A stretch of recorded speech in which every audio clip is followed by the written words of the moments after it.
Hey everyone, welcome back to the channel. Before we dive in, make sure you subscribe so you don't miss future courtroom breakdowns. Today's case features a sovereign citizen defendant I'd been waiting to revisit until the proceedings wrapped up, and the ending did not disappoint. Not because of dramatic twists, but because of the judge's calm, precise reactions to the defendant's unusual answers and refusal to cooperate with discovery. Watching how the court handled those arguments is what truly makes this case worth discussing. Let's get into it. On the record, calling 2-1-170-598. Midland Credit Management versus Kevin Hurst. Date and time for pretrial. Your appearances. Good morning, Your Honor. May it please the court, Suzanne Strickarts, P44018, on behalf of the plaintiff. And your name, sir? Kevin Hurst. Okay, where are we on this file, people? Your Honor, we had a pretrial. You opened up a written discovery. We did send discovery out. We did receive it back, apparently unopened, indicating there was a written on the envelope itself. It had written, I'm reading here, "I do not accept your offer to contract, all rights reserved, UCC 1-308, signed," and then it was a return to sender, Judge. All right, So Mr. Hurst. we attempted to do discovery anyway. So. Mr. Hurst, did you refuse to accept the mail? Did I refuse to accept the mail? Yes. Sir, you can't do that. I can refuse to accept any mail that comes to me. At one point, the defendant dramatically marked the discovery packet with the word refused, as if that single gesture would somehow halt the case. The judge seemed genuinely puzzled by the logic. Simply writing a word across official paperwork doesn't invalidate it or make the charges disappear. Court procedures don't operate on personal declarations. Refusing to engage with the process doesn't free you from it. It usually just complicates your position further and signals to the court that you may not fully understand what's at stake. So what we're going to do. One of the things she sent you were requests for admissions. If you do not provide proper answers to those requests for admissions, they are deemed to be conclusively admitted. Do you understand that, sir? Objection, Your Honor. Do you understand what I have said? No, I don't. All right, here it is. I open written discovery in this matter.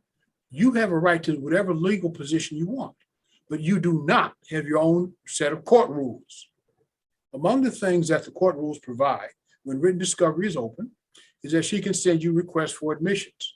Those requests for admissions are in writing and they must be answered under oath and in a certain time frame. If they are not answered and filed in accord with the court rules, then they are deemed to be conclusively admitted. You will not be able to contest those things. And that was what was sent to you, sir. And that time to start running those started with the day they were mailed to you. Your Honor. You don't want to accept it. I'm not even sure. I do not have any understanding of this is my debt or not. What makes this decision even more surprising is what was likely inside that discovery packet. It typically contains the prosecution's evidence, witness lists, and detailed allegations.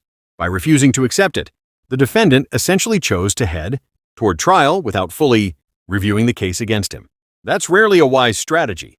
Discovery exists so both sides can prepare properly. Ignoring it doesn't weaken the prosecution. It weakens your own defense and limits your ability to respond effectively in court. They just coming with these allegations. I'm trying to see and verify if it is. Then when they called me the first time, they should have sent out verified documents stating that the original creditor and who it was and that I truly owe this debt. Well, Your Honor, I just indicate that we did attach to those. They already, Excuse me, Mr. Hurst. Excuse me, I wasn't finished. Excuse me. I wasn't finished. I wasn't finished. She cut me off. Mr. Hurst, I'm not going to have this. Your Honor, she cut me off. I'm not going to have this. Talking. This is not a clown show. Oh my goodness. One at a time. I can't finish my statement. You will speak one. Don't interrupt me again, Mr. Hurst. Go ahead, sir. Why, thank you. You will speak one at a time. You will not interrupt each other. You will not interrupt me. Do you understand what I have said? Mr. Hurst. I don't understand anything. Okay, fine. I don't even understand why I'm here. I'm going to mute I don't you. even understand what's going on. The judge made it clear that misunderstanding the legal system doesn't excuse someone from participating in it. Courtroom rules are structured, deliberate, and designed to ensure fairness. Claiming confusion while simultaneously rejecting clarification only undermines credibility. The judge's tone suggested firm disbelief that these tactics would lead anywhere productive. At some point, the court expects adults to grasp basic procedural expectations. Refusing to engage meaningfully only reinforces the impression that the defendant is avoiding responsibility, rather than confronting the charges directly. I'm muting Mr. Hurst, and I will let Ms. Strickard say what it is she wishes to say. Then I will unmute Mr. Hurst and allow Mr. Hurst to speak. Ms. Strickard, you were responding, Mr. Hurst. Yes, sure. I was just indicating that we did attach the account statements, the full chain of title and seller data sheet to the packet. So even though there was no requirement, we did want to provide that to the defendant. And so that was in, all of those materials were in the packet that was rejected, Judge. Well, let's let Mr. Hurst respond. Okay, so the understanding that I have is that they should have contacted me 5 days after they should have gave me documents 5 days after they contacted me about the alleged debt. I told them I have no recollection of the debt. Yeah, I don't even know enough information to admit or deny the allegations to the debt. So if they're accusing me of this debt, I would like to ask them a few questions so that they can verify that this debt even belongs to me. And that's why I refuse the packet, because I don't know if they're trying to contract with me or not. There was also discussion about contractual arguments often raised in sovereign citizen circles. The judge dismissed the idea that criminal law operates like a negotiable private agreement. Courts don't require individual contracts to enforce statutes. Legal obligations exist by virtue of jurisdiction, not personal consent. Attempting to frame criminal proceedings as optional financial arrangements misses the foundation of how the justice system works. The judge patiently clarified this, though it was clear he had heard similar claims many times before. I didn't know what it was, so I sent it back. All right, let me explain it to you again. Whatever political views you have, I had no understanding that they were sending me these things. They didn't even tell me that they was going to send me. In the last court date, did they say, or did she say, we're going to send you something? sir, I opened written discovery. That allows you to serve written discovery. That allows her to serve written discovery, and she did so. If you elect not to receive it, then that's on you. That's the risk, and you bear the risk of that. But I would urge you, and let me tell you, as I told you at the beginning, you have an absolute constitutional right to represent yourself, but what you do not have is a right to your own set of court rules. You may not be frustrating the court rules, sir, by refusing to accept mail. If that's the choice you make, then that's the choice you make, and you will have to live with the consequences of that. I would urge you, sir, perhaps you might want to get counsel, because I don't think you understand the process, and I'm not at all sure you understand the consequences of the choices that you are making. However, as I indicated, you have an absolute constitutional right to represent yourself. I would urge you to get counsel. So I'm going to give you another date. And sir, she is going to do what she does to represent her client, and you're going to do what you do. And if the court rules cut against you, then so be it. The court essentially gave the defendant room to make his own decisions, even if they weren't strategically sound. Judges can explain procedures, but they can't force someone to make wise choices. If a person insists on following flawed advice or internet theories, the consequences fall on them. Throughout the hearing, the judge maintained composure, occasionally showing subtle disbelief at the arguments presented. It became clear that the court would allow the process to unfold, even if the defendant was determined to make it harder on himself. Question. They are claiming that this debt belonged to me. Would they have to produce all the proof and verify that this debt belongs to me? The plaintiff has the burden of proof, Mr. Hurst. That's right. So she have to produce the proof that this debt belongs to me, right? She has the burden of proof. Okay. Thank you. All right. Judge, I'm sorry, Ms. Rickards? Your Honor, would it be possible for us to receive a motion date for, say, mid-July? let's give him one more opportunity. Oh, you want me to resend the packet, Judge? I want you to resend the packet. And sir, let me urge you as strongly as I can. So receive and open the package. Because if you do not, the request for admissions will be deemed to be conclusively admitted. The lawsuit, as a practical matter, will be over. Do you understand what I have said to you? Yeah, I understand. Do you, I got a question. Should they have sent me something before they send me this package since the last court date Sir, to verify that? sir, they're not required. If you think you need some information, you have the right to seek discovery too. But you can't tell them how to litigate their case. The same way Okay, they can't so tell you. she's gonna send me a packet and I'm gonna send her back a packet as well, right? No, you're going to do what you choose to do. She's going to send you again those requests for admissions. Well, you said the Don't discovery interrupt me again. for me We had and this her. conversation before, didn't we? Sorry, We Go had ahead. this conversation before. go ahead. As a courtesy to you, she's going to send you the request for admissions one more time. You will either accept the package or you will not. You will answer and serve the request for admissions in accord with the Michigan court rules, or you will not. And then if you do not, then those things will be deemed to be conclusively admitted. If you choose to send written request for discovery, you have a right to do that too. You can send written interrogatories, request for production of documents, and request for admissions. Same. By the end of the first appearance, the defendant finally accepted the discovery packet. That marked a small but important shift. Accepting the documents meant acknowledging the case was moving forward, regardless of protest. With that step complete, the court scheduled the next appearance.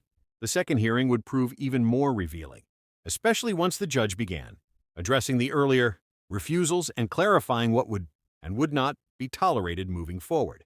We are on the record. This is 21-170-598. Midland Credit Management versus Kevin Hurst. Date and time for pretrial. Your appearance. Good morning, Your Honor. May it please the court, Suzanne Strickhartz, P44018, on behalf of the plaintiff. And what is your name, sir? Kevin Hurst. All right. I do hereby reserve all of my rights, waiving none, not to be compelled to perform under any contract or commercial agreement that I did not enter knowingly, voluntarily, or intentionally. I do not accept the liability of any compelled benefit or unrevealed contract or commercial agreement without. Is there anything else you want to say, Mr. Hurst? That's it. All right. All right. Where are we on this file? Judge, discovery's been completed. Motion for summary has been filed. We are looking for the court to assign a date. Okay. Let's get you guys a date. Mr. Hurst, do you have the motion for summary disposition filed on behalf of the plaintiff?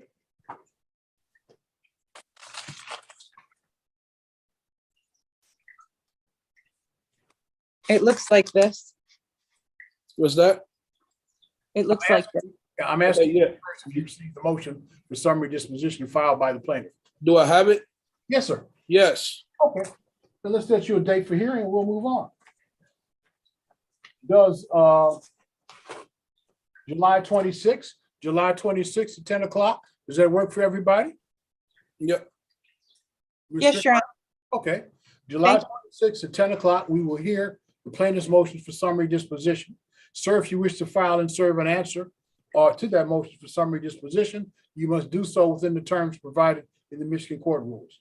We'll hear the motion July 26th at 10 o'clock. Again, sir, if you want to file an answer, be sure to serve both the court and the counsel for the other side. The second appearance brought the moment I'd been hinting at all along. The judge carefully revisited the earlier arguments and methodically dismantled each one. There was no raised voice, no theatrics, just precise explanations and firm rulings. The contrast between the defendant's confident assertions and the court's measured responses was striking. It became clear that confidence alone doesn't substitute for legal knowledge. For the judge, it was another day in court. For the defendant, it was a reality check. The court has had an opportunity to review the pleadings here. I was particularly interested in the request for admissions that was served by the defendant. Request for admission number 3. Does the plaintiff admit and have proof that the allegations against the respondent are true and accurate, with all documentation being verified, signature and seals? These were admitted. Does number 4, does plaintiff admit and or have proof that the statute of limitations has not expired to collect on his alleged debt? Plaintiff admitted that. Does the plaintiff admit number 6 and have proof that the respondent had a meeting of the minds with Credit One Bank pursuant to the contract agreement in respect to full disclosure, and that said contract contains no elements of fraud by Credit One Bank? Plaintiff admits that. In number 7, does the plaintiff admit and have proof that Midland Credit Management purchased this contract from the original creditor and is now the new owner of the alleged contract and of the said debt that is owed? Plaintiff admitted that. So what we have is we have an admissions by our defendant of the validity of the contract, admission by a defendant that Midland creditor is a proper party plaintiff. And then we have in our request for admission number 8, does plaintiff admit and have proof that Credit One Bank did loan their credit to respondent and that the respondent is only obligated to pay back in money to Midland Credit Management? Plaintiff admitted that too. I also note for the record that having reviewed the brief answer to plaintiff's motion for summary disposition, first of all, contrary to court rule, is not supported by an affidavit. 2.116G4 says that when a motion for summary disposition under C10 has been filed and served, the opposing party here would be the defendant, may not rely upon his pleadings, but must by affidavit or as otherwise provided in this rule demonstrate the existence of genuine issue of material fact. Again, I note for the record, no affidavit was submitted here. I think it's fair to say that the pleading filed by the defendant is somewhat obtuse. I quote, for example, from the 3rd page, the agreed upon proof of claim does not serve in place of the original account, for it is a conditional acceptance and not the foundation of an action, and does not become an original demand and amount to an express promise to pay the actual sum stated. In his first paragraph, the plaintiff, and I'm quoting again, plaintiff claims that the living soul utilizes an address in his answer, when in fact the address that is used there indicates that the living soul does not live at this address, but is receiving mail there. So the defendant has failed to appear. He's failed to support his brief answer to plaintiff's motion for summary disposition by affidavit as required by the court rule. The court has had an opportunity to review the pleadings filed on behalf of the plaintiff in this matter, and I'm satisfied. There's no genuine issue of material fact in this matter. Summary disposition is granted in favor of the plaintiff. If you'd be kind enough to send me your judgment under the 7-day rule, I'd appreciate it. I replayed that final exchange more than once because the judge's calm clarity made the outcome inevitable. It's a reminder that courtrooms operate on procedure, not personal philosophy. And that wraps up today's video. If you enjoyed this breakdown, leave a like, share your thoughts in the comments, and subscribe with notifications on so you don't miss future uploads. Your support truly keeps this channel going, and I appreciate everyone who takes the time to watch.